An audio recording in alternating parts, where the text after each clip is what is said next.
Our guest tonight has many accomplishments on his resume, the least of which is knowing Edgar Burgos and I. He was my one-time boss at the New York Daily News, and he's such a genuinely nice guy, ladies and gentlemen, that when Ed pestered him to step in the arena tonight, despite being a family man, wife, kids, responsibilities, real life stuff, he agreed to come on and chat some basketball with us. I will tell you who this gentleman is on the other side of this intro, while also reiterating a common theme here on the show.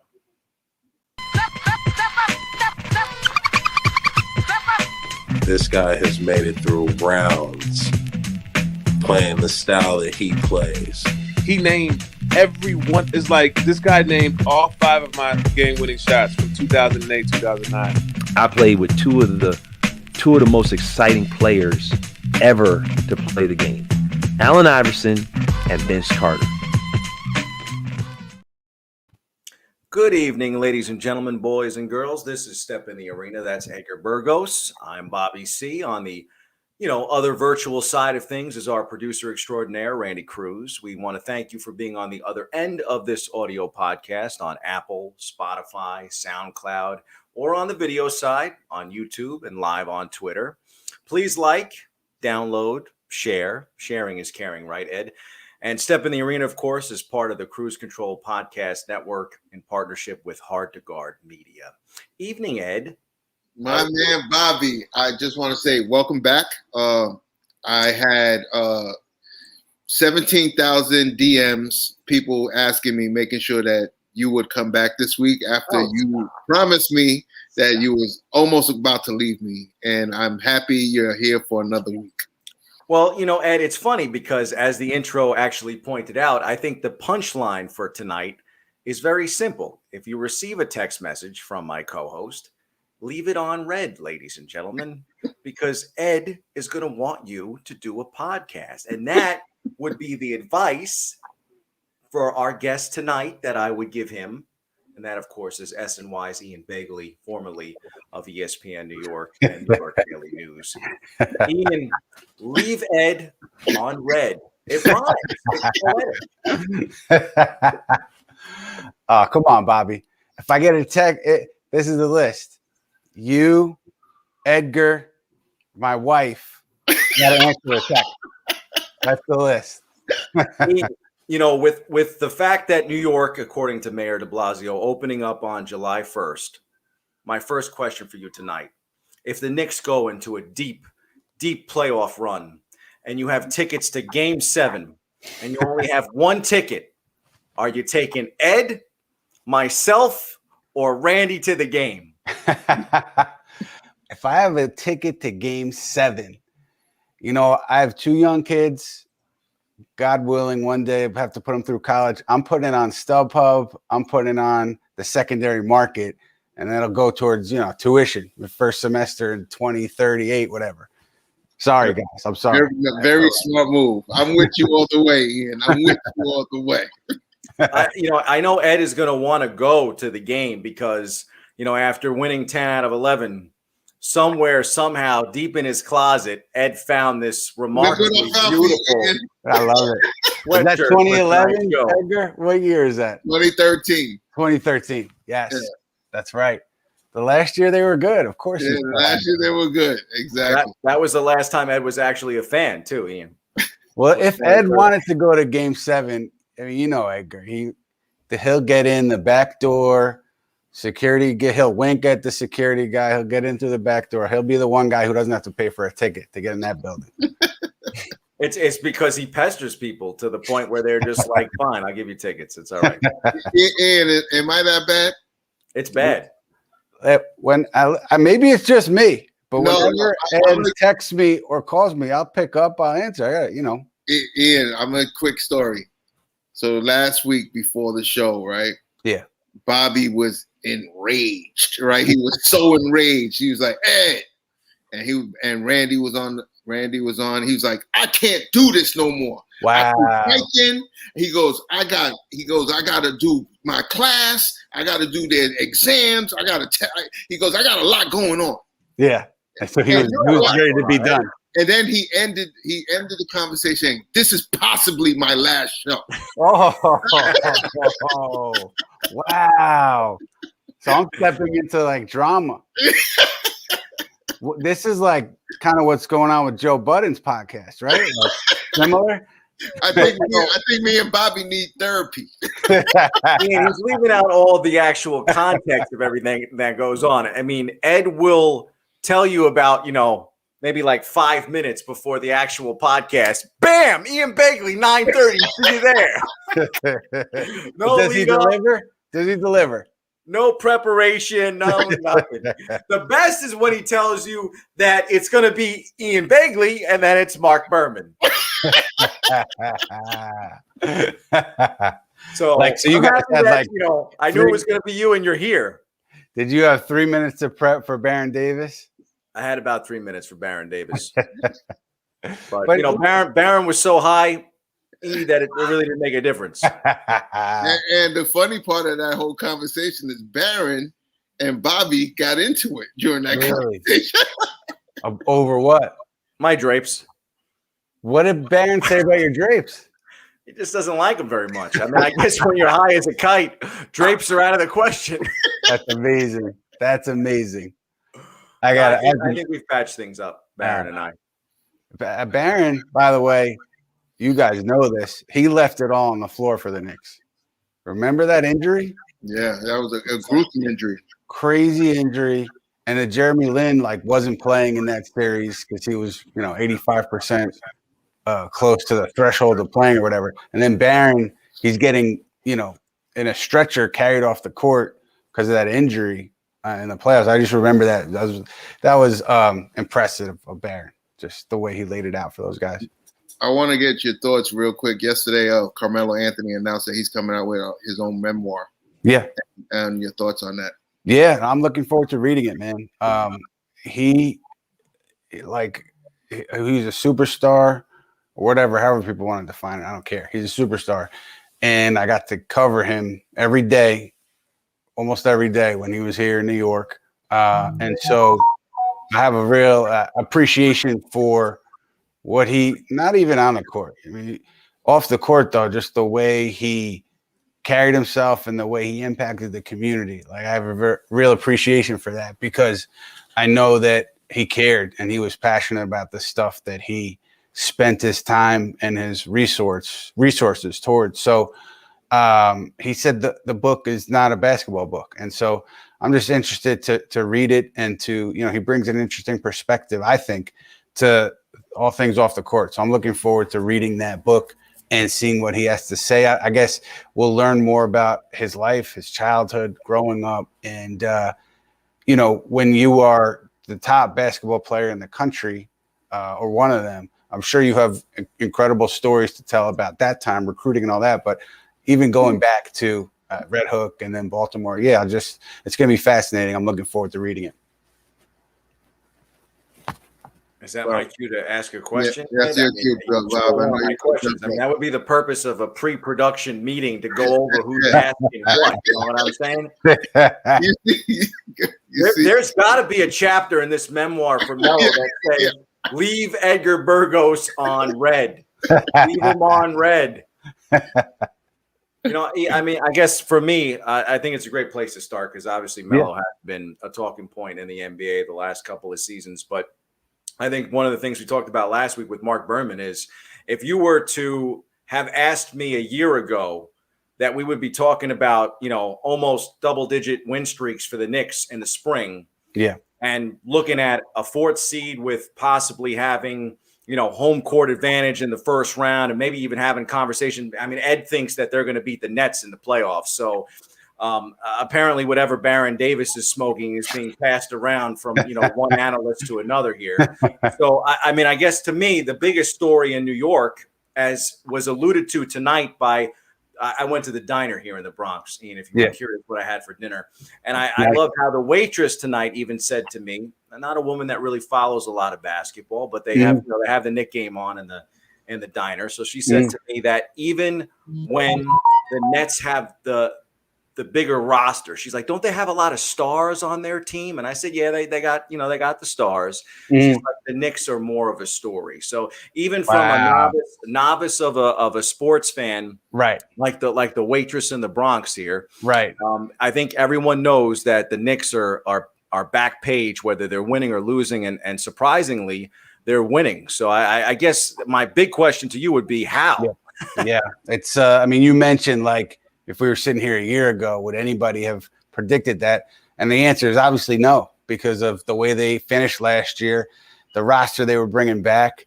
And, I think two really important elements are at play here. One, Tom Thibodeau, obviously, day one, he comes in and he sets standards and he holds everyone accountable. And I think the results of that are the way the Knicks defend night in and night out. And so hats off to Tom Thibodeau, the coaching staff. I think, there are no stars on this roster, so everybody kind of had no choice but to buy in if they wanted to stick around.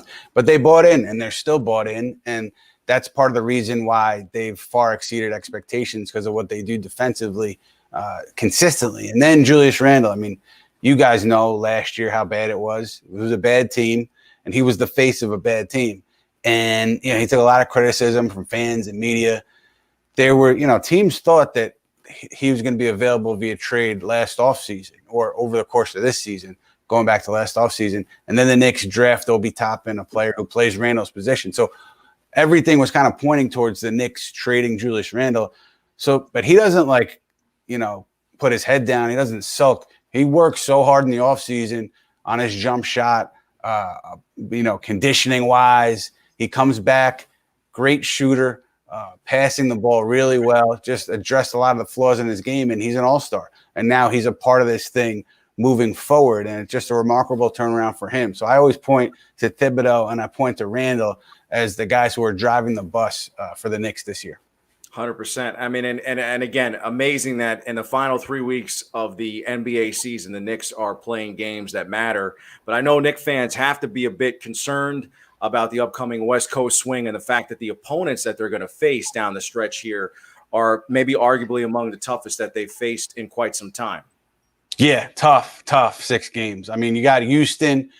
That should be a win, right? But then the rest of that trip, I mean, they're in LA for the 2 games, or Denver, just tough games. And so even the Memphis game is tough. And it's going to really test the Knicks, and it's going to test their resolve. But the way Atlanta is playing without Trae Young, it seems like, I don't know when Trae Young's coming back, but it seems like they're going to have a tough time winning games without him. So Atlanta's right behind the Knicks. And then you have Boston, which lost to OKC at home the other night. So they seem like they're in a bad way. So even if the Knicks, let's say they get 2 wins on the 6-game trip, whatever, it doesn't seem like they'd be in danger of slipping all the way into that play-in tournament, 7th place for the play-in tournament. So it seems like they're in pretty good position, but really, really tough sledding ahead over these 6 games out west. Do you I think got one more, Ed, one more. leave them on red. I got one more. So, Ian, Julius Randle's averages for the month of April, as I steal some thunder here, 27 points per game, 9 rebounds per game, 6.3 assists. So we'll say 6 assists and a steal and almost a half per game. Chance of MVP at the Garden. Do you think Julius Randle is a legit MVP candidate this NBA season? I think it depends on how they finish this season. If they finish up in 4th and he continues to put up those numbers, you have to put him in the conversation because of the way that he is factored into this team's success, a success that nobody saw coming. And the big guy in Denver, Jokic, who for some reason I keep wanting to say Nikola Vucevic because the Knicks played the Bulls last night. Nikola Jokic from Denver, I think he's the leader in the clubhouse. And then, people are talking about Chris Paul. I think he's had a fantastic season, but I don't know if you could put him all the way up there. And then you talk about Joel Embiid. So there are candidates who I think are ahead of Julius Randle at the moment. But if the Knicks and this season, continuing to win, and he's a big factor in those wins, I think he just continues to make a really good name for himself because no one has run away with this thing at the moment, right? Everybody's kind of split on Embiid, Jokic, Chris Paul, Giannis Antetokounmpo. So there's not a clear-cut favorite. So Randle, I think, has an opportunity to put himself into the conversation with a strong finish this regular season. So, floor is yours, my friend. I was gonna say Randle has one more year left on his contract. Yep.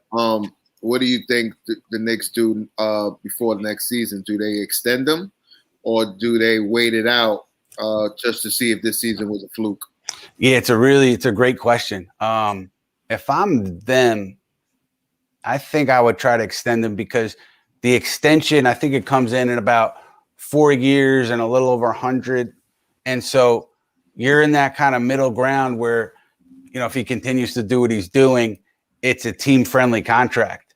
And even if he falls off a little bit, it's still a solid contract where it's not, totally player-friendly, not totally team-friendly. So I think that would be the safer play for the Knicks.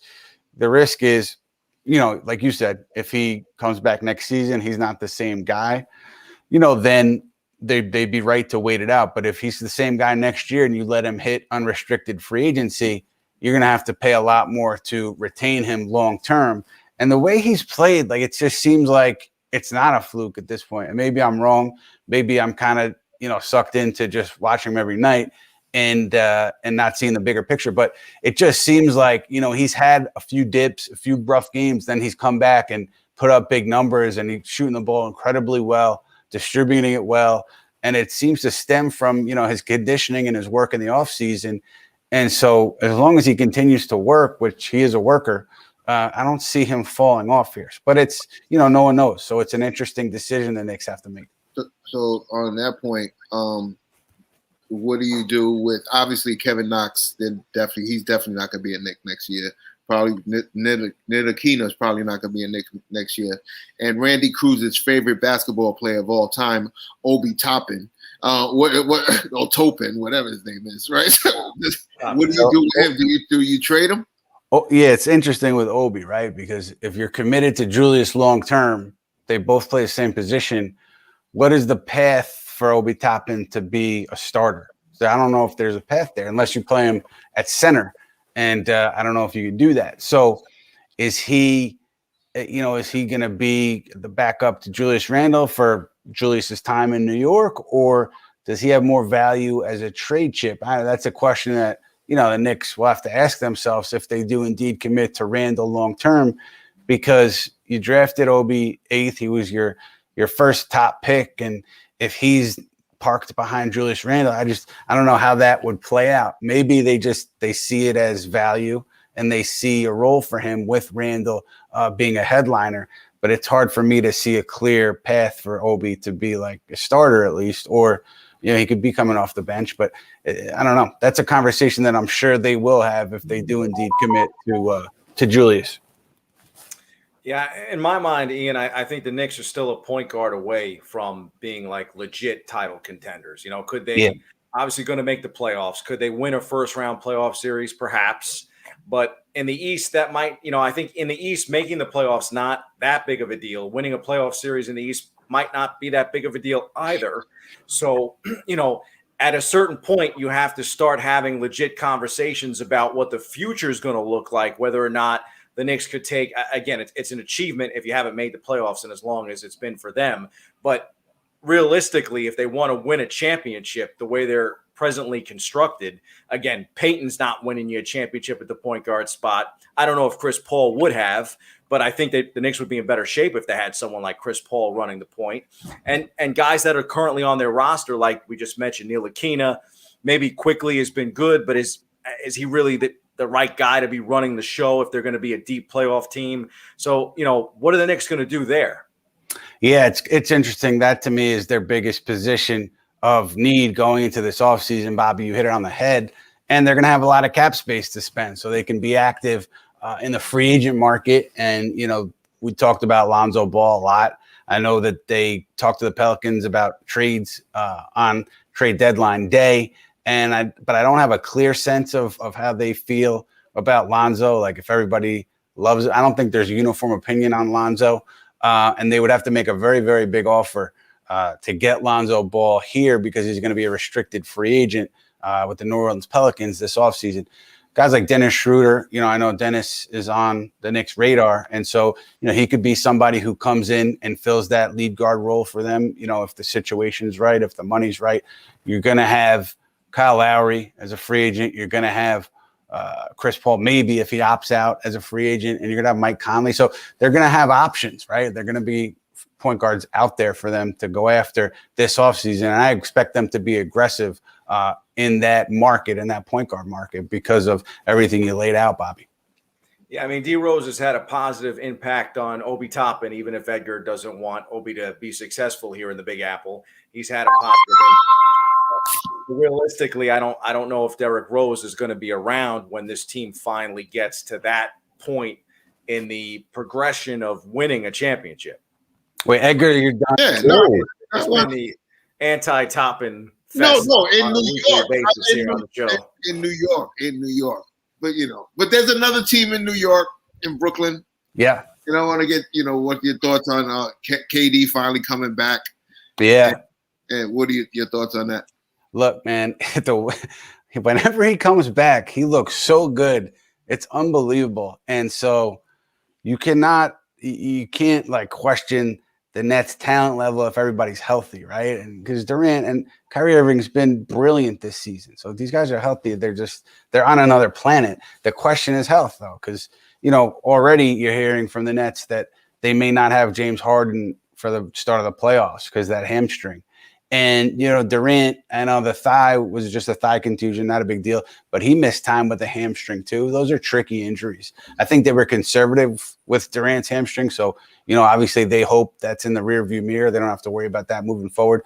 The question is around Harden and his hamstring, and can he get all the way healthy, even during the first round series. Obviously the Nets, I think they can afford to rest Harden in the first round because they'll be able to get through with the talent that they have. But eventually you're going to need Harden back. So can he get all the way back? That's a question mark for me. And then if everybody's healthy, do they have enough defensively to slow down a Joel Embiid or an Anthony Davis? Those are the things that I'm looking at if I'm the Nets moving forward.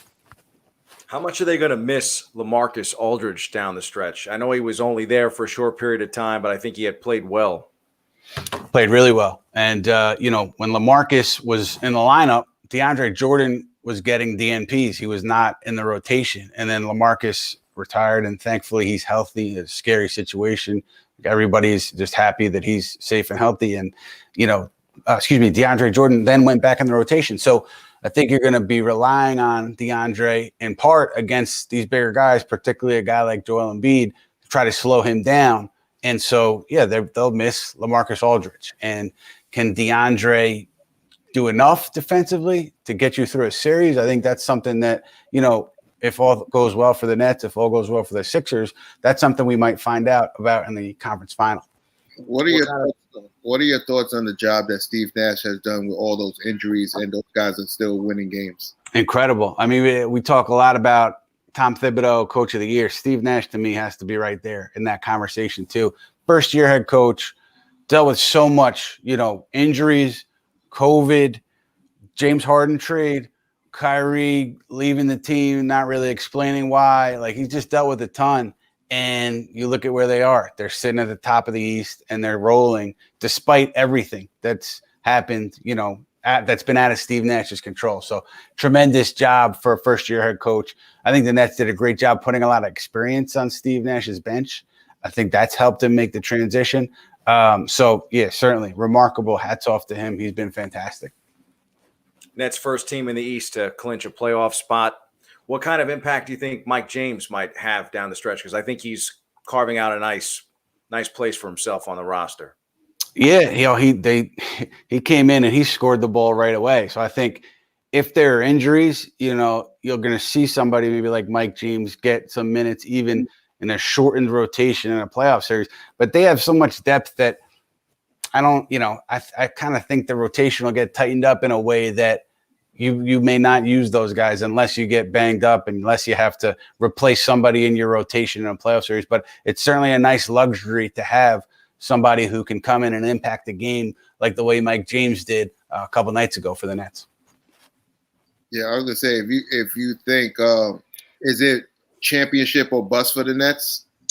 I think so. I mean, look, they have 2 years, right? It's this year and it's next year, and then those guys have options. So I think it is, because if you don't do it this year, then everything is on next year, because the uncertainty of beyond next year, I think, becomes a big storyline. I don't know if it would weigh on the players or not, but it just becomes this added time pressure. So it's really important, I think, for them to get it this year, and obviously they have next year as kind of insurance, but I think ideally they get it done this year, and then they maybe go for back-to-back next year. But I look at that Laker team, and if they're healthy, they've been through it before. I think experience matters a lot.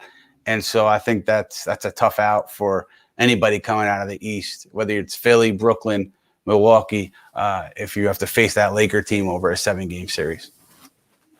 Ian, Ed had the Knicks and the Nets in this dream scenario in the second round, possibly playing each other to a 7-game, death match series.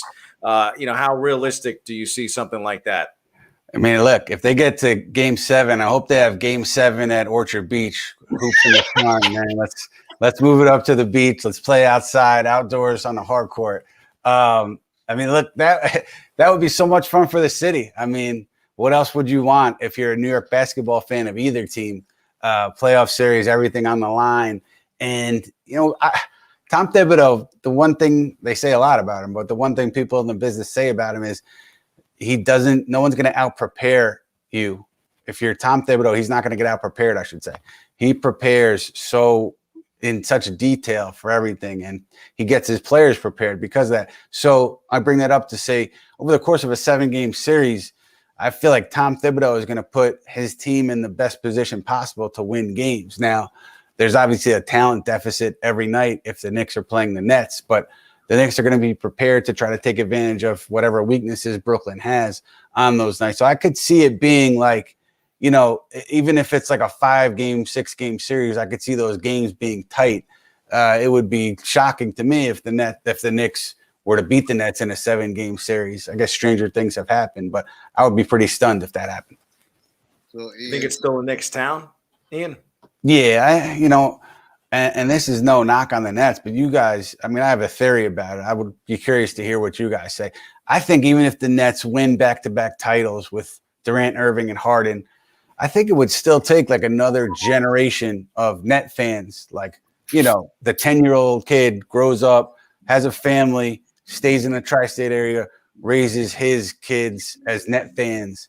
And I think it would take that second generation for the Nets fans to really, or for the Nets to really make a dent into basketball fans locally, because it's such a Knick town and it's been ingrained, through grandparents, parents, kids. It's a generational thing. So I think it would take longer for them to really make a dent into that local fan base. What do you guys think? It's always going to be a Knicks town. Always. I mean, especially now that Ed went into his closet and dug out that sweatshirt. I mean, as he said before the show, the Knicks are back. They're back, Ian. They're back. Wait a second, Edgar.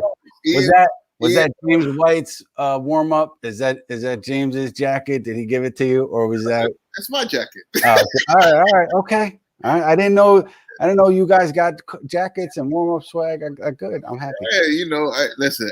At the end of the day, me and you've had our own private conversations about the Knicks. Yes. My thing is actually good to see them win. Because obviously, I've been frustrated with them for a very long time. Yeah. That's where I stand. I hope they do get to the second round and we do see a 7-game series. It'll be fun, man. It'll be fun for the fans. And I'm happy for the players. There's some good guys that they want to win and they care, and they show it by the way they play. So I'm happy for the players. The long-suffering Knick fan out there that's been rooting night in and night out over the last 20 years, where it's been, embarrassing on and off the court for significant portions of the last 20 years. I'm happy for that person who's kind of stuck through it and has been waiting for this. So it's definitely a feel-good story right now for the Knicks in New York. And call me cynical. I'm always waiting for the other shoe to drop. But so far, they've been good. There's been nothing going on off the court, and it's been all positive for this team so far. Before you leave, I want to ask you about you have your own show called The Putback, and yes, sir. talk about it, and where can people watch it? Yes, sir. We do it weekly. Comes out every Wednesday afternoon, and it's a digital show. So you can find it on sny.tv. They'll tweet the show. I'll tweet the show. They put it on Facebook, whatever, all their social channels. And we just try to have fun, man. Like, you guys have set the standard for cohesion and chemistry between the two co-hosts. So we're just trying to get to that level where, it's just good vibes every show. No, we just try to have fun. We just try to talk basketball, try to peel the curtain back a little bit on what's going on locally and around the league. And we hope people are enjoying it. I told Bobby C last week we had our highest numbers so far. So he can't leave me until we reach 50,000 weekly viewers. If not, that's it. He won't be allowed at Orchard Beach no more. Just to let you know, you see it there without me. Locked out of the beach. Yeah, I'm just waiting for July 1st so I can be like, see ya, Ed. July 1st, then you just do the show from outside, and then you don't have to have Baron Davis in your curtains, man. Come on. Don't give him any ideas. I mean, it's already, like I said, it's already, too much as is when the texts start flying. I think I got Ian Begley for tonight. Leave him on red. Leave him on red. That's what Mello says. If Mello says it, it's gold, man, Wait a second. Read it ahead. Get Mello to come on and promote the book. When the season's over, that's my goal. Yeah. That's my goal. We need the bookings to Edgar Burgos. Listen, exactly. Bobby's gonna leave the show and you guys will get Carmelo and August, and Bobby's like, "Hey, I'm ready." The real star of the show anyway is Randy Cruz. So yes, it's the wizard behind the scenes that really orchestrates everything. So we want to give him a shout. He should really be on sometimes. I mean, Ed gets on him because he's got 25 podcasts. But if he wants to join us every once in a while to talk some basketball, we would appreciate. Yeah, the brains behind the operation. Absolutely, 100%. Cruise control. Yeah. So there's a cruise control heart to guard collaboration. Is that? I like it. We need more sponsors. Get us some more sponsors, Ian. We need FanDuel. We need DraftKings or somebody. I'm a big financial supporter of the diaper companies right now, so I can contact them and see if there's any ad dollars to float your way. Yeah, I mean, the two things from tonight are definitely leave Edgar on red. That's the first thing. And I thought today that it might be my allergy. Like, I've touched my nose a couple times here during the show. I thought it might be my allergies. They said pollen in the air and all that sort of stuff. But it dawned on me during the show that I'm allergic to Edgar Burgos texts. So whatever it is creating some sort of allergy for me. And basically, I just got to get away from Edgar Burgos. That's what it is. I'll give him a few days off. He'll be back next Thursday. Can we lock that in for next Thursday? Will Bobby be back? Will Bobby be back? Also, I have a hashtag. Yeah. Please, Bobby, don't leave Edgar. Bobby, you guys stick around, man. I want a spot on the putback. That's what it is. I'm lobbying for a chance to change shows. You got to get us back on you got to get us on the putback, Ian. I want to step out of the arena. Ian, I appreciate you coming on, man. I know your time is valuable, so I definitely appreciate how much I care about you. I love you. You're a great friend, and thank you. Now that you've done the podcast, your time is valuable. Appreciate you. Hey, all love to both of you guys. You know that it's always all love, and I always love talking to you guys. Look forward to the day where we can hang in person. No matter where it is, the beach, the garden, the diner in the Bronx, wherever. I hope we could do it soon. Last question. Yeah. How do you think me and Bobby get along on this show? So on the air. On the air. I like the argumentative. I like that. Dynamic. It spices it up. Yeah, no, it's good. I like it. I guarantee off the air you guys are kisses and hugs and whatever. But I like on the air there's a clash. I like that. It's not true. Oh, so it's authentic. No, Hey, because he says he got to go pop a wheelie someplace. He texted me a few times today. There were not. Did I respond to you once, Edgar? No, not once today. There was no reply texts to you today. I asked him, I said, "Listen, do you have time?" I said, "Do you have time tomorrow at 9:30?" He said, "Sounds good." That was it. That was Hey, at least you got an answer. I feel bad for him sometimes because he's very big on these podcasts. So, Look, yeah. man, keep going. Or if Bobby leaves you, Edgar, and you get Carmelo, don't let him back. Just call me. Say, hey, you want to co-host? I got you. I appreciate you. I appreciate you, Ian. Fellas, Hey, folks. always Great good stuff, to be man. with you guys. Appreciate you guys. Please. Take care. I don't know if you know. I was going to say, I don't know if he knows how to log off. No, another great show for us. And all jokes aside, obviously fantastic to have Ian Begley on. He's just one of the best in the business. And you know, I teased in the opener there, but I sincerely mean that. I think of all the guys that are in the business, no one makes more of an effort to try to accommodate every single person that he comes in contact with than Ian Begley. I mean, you'll see him on, you know, national shows, ESPN. He used to be on, obviously now with SNY. You know, whether it's local, national, but he'll find time for even students of mine in my program that he'll come on their podcast. You know, people, of course, that don't have any name in the game. So big shout and much respect to Ian Begley. Nah, Ian. I mean, you can't say nothing bad about him. Like he's just a great person. Just period. That's it. Great person.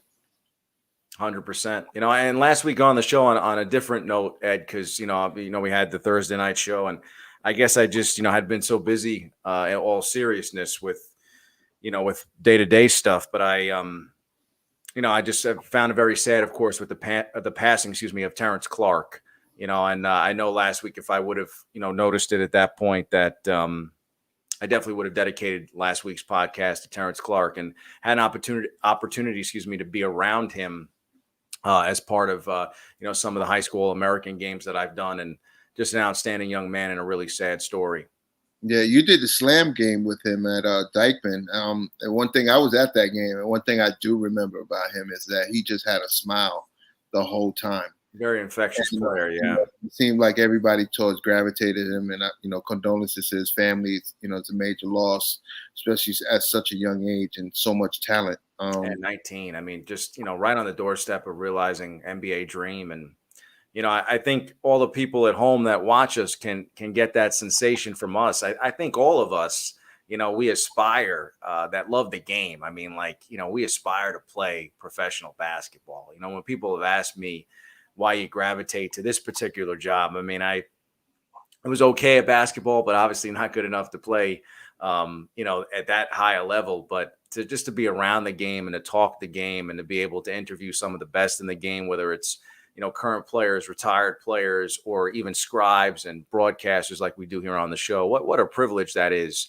because, sports is such a special place, and basketball, of course, is such a special sport. So, when you see a young man like Terrence Clark that has the talent to actually play at that level and, have it taken away at such a young age, it's just such a sad story. And I think the tributes have poured in, whether it was with the Boston Celtics or the Boston Red Sox. He obviously grew up in that area coming out of Massachusetts, and he would have been one of the first stars from that particular area in quite some time. So I hope that on draft night, I know tonight, of course, the NFL draft, maybe we can talk about that a bit before we head out tonight, but I hope for the NBA draft that the league, that the association does something for him, even if it's, something, a small token, just to, memorialize him, to remember him, because I think he's worth it. Yeah, I hope that he's definitely one thing about the NBA, they always do a great job with anything, and they stand up, a great organization, and I feel like they definitely will do something, probably, name him as a first round pick, and and maybe have the family come up there and just give him his jersey with his name on it, just to remember him, and just so the family could have something. So I'm just hoping I know for a fact they're going to do the right thing because that's what the NBA Yeah, does. of course.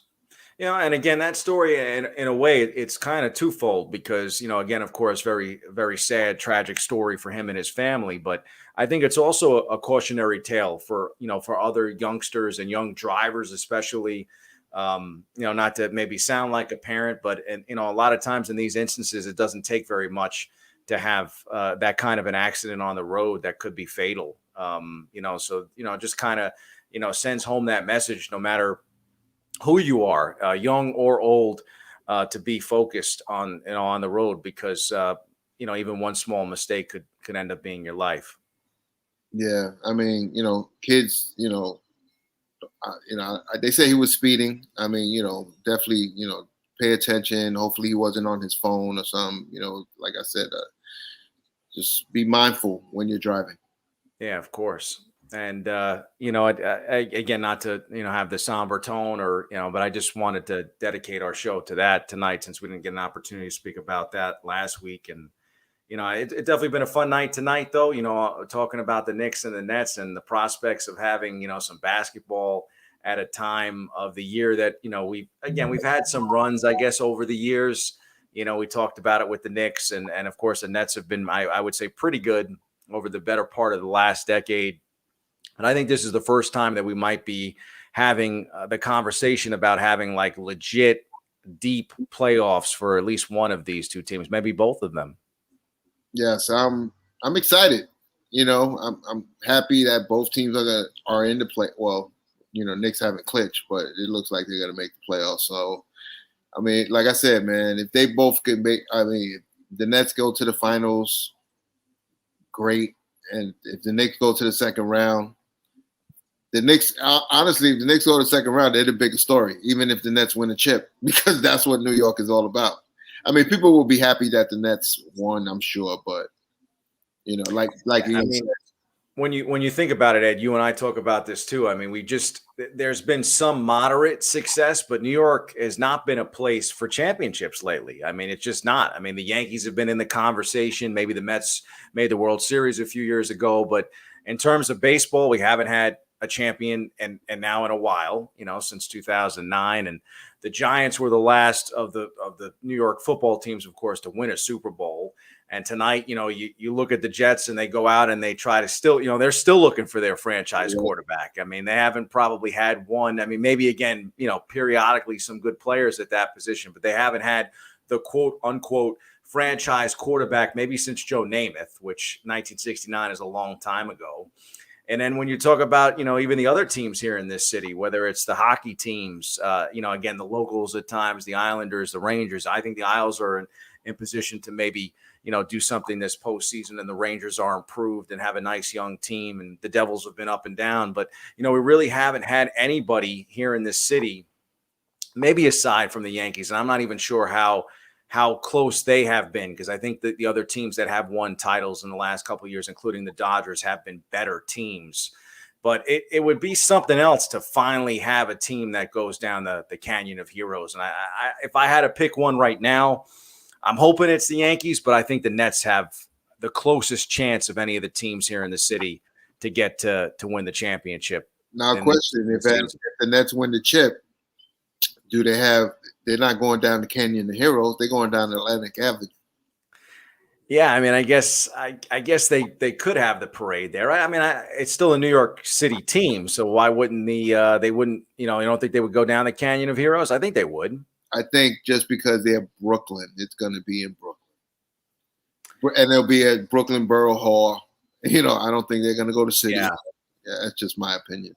Yeah, I mean, that definitely possibility. I remember when the Nets, finally came together here in Brooklyn. One of the cool events. They always did a good job of kind of like, I think, planning and staging almost like better types of events, maybe because they had to as kind of like the little brother here in the city. But they introduced Joe Johnson when they acquired him, and maybe a couple of other their free agents that year at Borough Hall. At Borough Hall, right? Yeah, and then even a few years back they've done some things at Coney Island. They've had press conferences out there. They've always done a good job, I think, of finding maybe different ways to kind of tell their stories to entice fans to maybe hop on the Brooklyn Nets bandwagon. But I don't think they've had to really sell people now because, again, having those 3 stars, 3 guys that might legitimately be 3 of the top 10 players, right? I mean, 3 of the top 10 players in the NBA. I think all 3 of them are in the top 10. Yeah, I just feel like as good as they are, and honestly, nobody talks about their bench. Their bench is, I think, one of the best in the whole league. Blake Griffin has played great since all of a sudden he's dunking again, and he looks like he's having fun.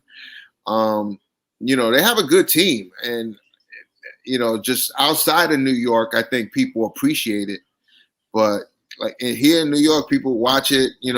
People probably pay more attention to it once the playoffs start. But like this is always going to be a Knick town.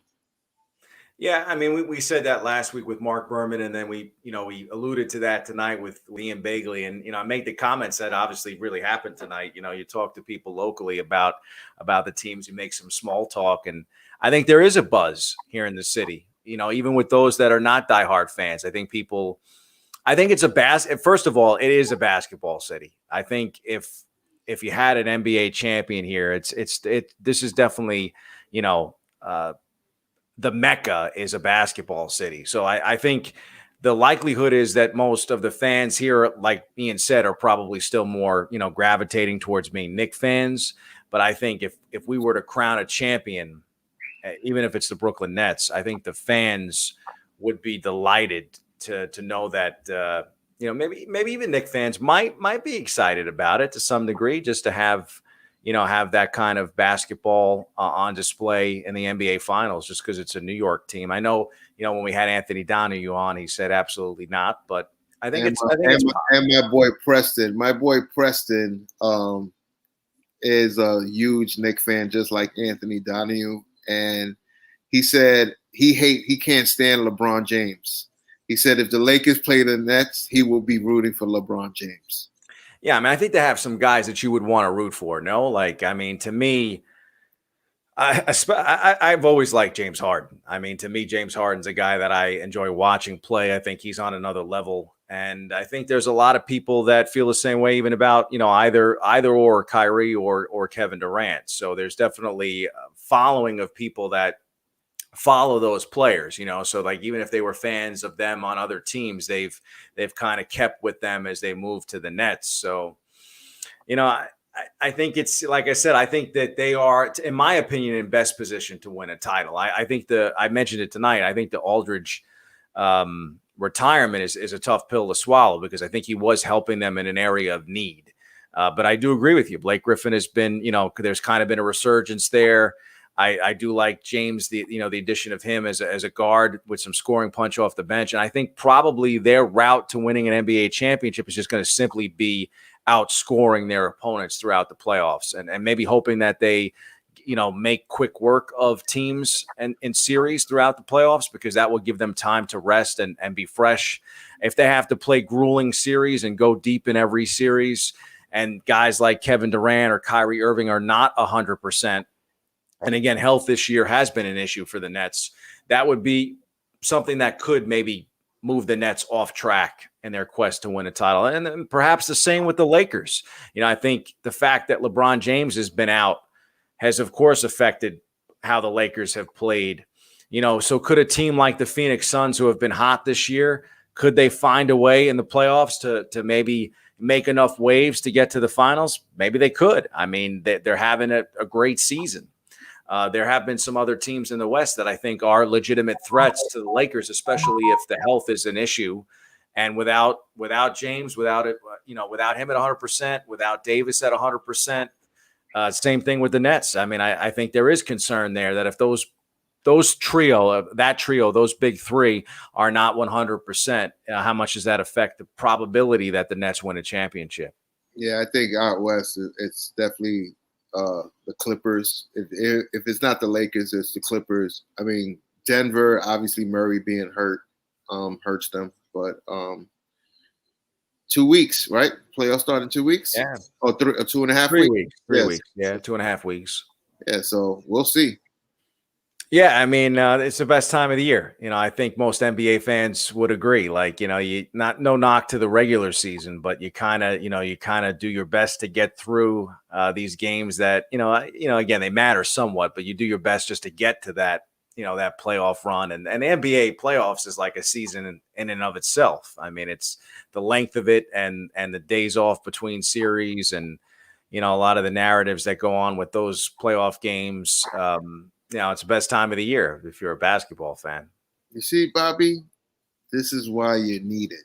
And for you people out there that watch our show, we need to get over 15,000 next week viewers because Bobby will be very happy and he will be back.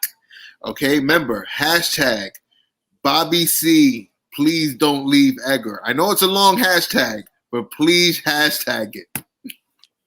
And I'm trying my best to kind of like slither out of the picture here. Like I got rid of the jerseys behind me because the curtains are going to go next week, or the drapes, whatever you want to call them. I'm doing my best to try to get away from these text messages from you because I got a lot going on. I mean, that is a legit statement. That is not, look, today, it's a pretty productive day for me. I'm very excited on BronxNet as we pre-record so many interviews. But today on BronxNet, we got a chance to interview 3-time Formula One champion, Sir Jackie Stewart. How many times do you get to talk to someone that's officially knighted, Ed? I mean, that's pretty cool. 3-time Formula One champion, and also got a chance to speak to the great Dave Parker, MLB great, who won championships with the Pittsburgh Pirates and the Oakland Athletics. So those are some of the interviews that I'm excited to share with our people here in the Bronx. When does it come out? Well, again, with our staggered schedule here in the, we have the live show here in the Bronx, but it's no longer live thanks to COVID. So things are, kind of taped to live, I guess, so everything's kind of like a week behind. So I would say look out, I guess, next week, the week after for some of these interviews. But we're going to do a 2-part series with Sir Jackie because we got so much great content from him. And possibly, we got a little bit longer time with Dave Parker too. And, interesting stories because, before we head out tonight, I think it's interesting how sports, so many times has more to it than just, of course, the stats and the games itself, because Sir Jackie Stewart has his own foundation called Race Against Dementia.